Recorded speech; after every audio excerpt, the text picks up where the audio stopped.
প্রিয় শিক্ষার্থী বন্ধুরা, আসসালামু আলাইকুম। আশা করি তোমরা সবাই ভালো আছো। তো আজকে আমি তোমাদের ষষ্ঠ শ্রেণীর ডিজিটাল প্রযুক্তি যে বইটি রয়েছে তারই দেখতে পাচ্ছ যে এখানে পৃষ্ঠা নাম্বার 2 পৃষ্ঠায় তোমাদের একটি কাজ দেওয়া রয়েছে যে সারণী 1.2-এ। তো দেখতে পাচ্ছি এখানে যে এবার আমরা নিজের কিছু সমস্যা চিহ্নিত করে যেগুলো সমাধানের জন্য আমাদের তথ্যের প্রয়োজন এবং সেগুলোর জন্য উপযুক্ত উৎস কী হতে পারে। এখানে তোমরা দেখতে পাচ্ছ যে এখানে কিন্তু তারা বলেছে যে সারণী 1.2-এ তো এখানে সিদ্ধান্ত সমস্যা। তো দেখতে পাচ্ছ যে এখানে উদাহরণস্বরূপ তারা বলেছে যে আগামীকালের সেশনের জন্য ব্যাগে কি কি শিক্ষা উপকরণ নেব। তো এখানে আমাদের তথ্য যেটা প্রয়োজন সেটা হচ্ছে কাল কি কি বিষয়ে সেশন হবে।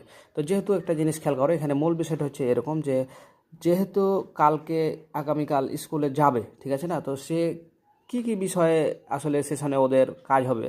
তো এটা তথ্যের জন্য আসলে কি দরকার সেটা হচ্ছে রুটিন।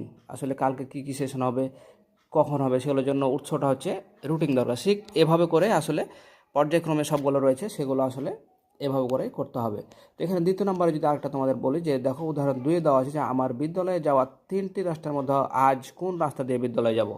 তো দেখো এখানে যে তথ্যর প্রয়োজন যে রাস্তার উন্নয়ন কাজ চলার কারণে বন্ধ আছে, কোন রাস্তায় পানি উঠেছে, কোন রাস্তায় বেশি যানজট এবং কোন রাস্তায় সবচেয়ে কম সময় লাগবে, এগুলো হচ্ছে যে তথ্যগুলো প্রয়োজন। যা কাল যে আমি স্কুলে যাব, তা আসলে কোন রাস্তা আর কি কোনো কাজ চলছে, না কোনো রাস্তায় পানি উঠেছে, না কোনো রাস্তায় যানজট, সেই জিনিসগুলো কিন্তু আসলে আমাদের তথ্যগুলো লাগবে। এখন প্রশ্ন হচ্ছে যে তথ্যগুলো পাবো কোথা থেকে। তো এখন দেখো যে এখানে প্রশ্নের তথ্যগুলো যে উৎস, যেমন এটা হতে পারে টেলিভিশন, পত্রিকা, বা কোনো ব্যক্তি ওই রাস্তায় যে নিয়মিত যাতায়াত করে তাহলে তার কাছে জানবো, এরকম ধরনের উৎসগুলো যে আসলে এরকম ব্যাপারটা।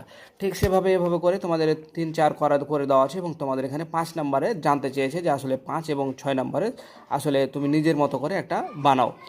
তো চলো যাই আমরা 5 এবং 6 নম্বরে আসলে কীরকম ধরনের হতে পারে সেটা তোমাদেরকে একটু জানিয়ে দিই।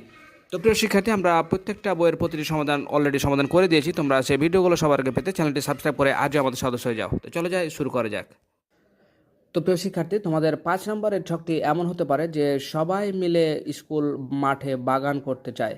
তো এখন কিসের বাগান করব, ফুল নাকি সবজির? তো এটার জন্য আমাদের যে তথ্য প্রয়োজন হবে সেটা হচ্ছে যে মাটি কেমন, তারপরে রোদযুক্ত নাকি ছায়াযুক্ত, এ সকল কিন্তু আমাদের তথ্যগুলো প্রয়োজন হতে পারে। তাহলে এই তথ্যগুলো আমরা কোথা থেকে পাবো? তো দেখতে পাচ্ছ যে এখানে দেখতে পাচ্ছ যে কৃষি অধিদপ্তর, মাটি নমুনা পরীক্ষা রিপোর্ট, অভিজ্ঞ কৃষক, এই 3টা যে বিষয়গুলো সেগুলো থেকে কিন্তু আমরা তথ্যগুলো পেতে পারি।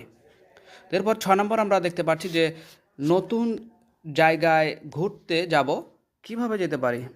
তো এটার জন্য আমরা যে তথ্যগুলো আমাদের লাগবে সেটা হচ্ছে সেখানে যাওয়ার সঠিক রাস্তা কোনটি, কোন যানবাহনে যেতে সুবিধা হয় সেগুলো। তো এখন এটার জন্য আমাদের তথ্য কী কী লাগতে পারে। তো দেখতে পাচ্ছি গুগল ম্যাপ, যে সেটা আসলে কত দূরে অবস্থিত, তারপরে জিপিএস সিস্টেম, ওই জায়গায় গিয়েছে এমন ব্যক্তি, এগুলোর কাছ থেকে কিন্তু আমরা তথ্যগুলো সংগ্রহ করতে পারি। তো প্রিয় শিক্ষার্থী, এই ছিল তোমাদের 5 এবং 6 নম্বর যে ছকটি ফাঁকা ছিল তারই সমাধান। দেখা হবে পরবর্তীতে নতুন কোনো গুরুত্বপূর্ণ ভিডিওতে। সে পর্যন্ত আল্লাহ হাফেজ।